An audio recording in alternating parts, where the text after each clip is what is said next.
Endilikda hech qanday oylik to'lovlarsiz HR tizimingizni avtomatlashtirishingiz mumkin. Siz biznes egasisiz va sizda xodimlarni boshqarish bo'yicha muammolar bor. Bularga ularning keldi-ketisi, ishxonada hozir qaysi xodimlar bor va qaysi xodimlar yo'q.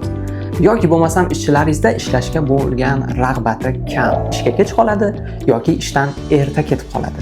Siz buni nazorat ham qila olmaysiz. Aynan mana shu muammolarga bizda yechim bor. Biz aynan siz uchun Face ID dasturini ishlab chiqdik va bu dastur orqali siz xodimlar nechida keldi, nechida ketdi, qaysi xodimlar kech qolyapti va shunga ko'ra xodimlarga rag'batlantirish, ya'ni agarda erta kelsa bonus, kech qoladigan bo'lsa jarima belgilasangiz bo'ladi va oy yakunida qaysi xodimlar necha kun erta keldi, necha kun erta ketdi va shunga ko'ra bonuslarni ham avtomatik hisoblaydi. Bundan tashqari eng muhimi, endi siz xodimlarni boshqarish uchun ishxonada bo'lishingiz shart emas. Birgina telefon yordamida xodimlaringizni boshqarib tura olasiz. Batafsil ma'lumot olish uchun quyidagi havola orqali ro'yxatdan o'ting va biz sizga aloqaga chiqamiz.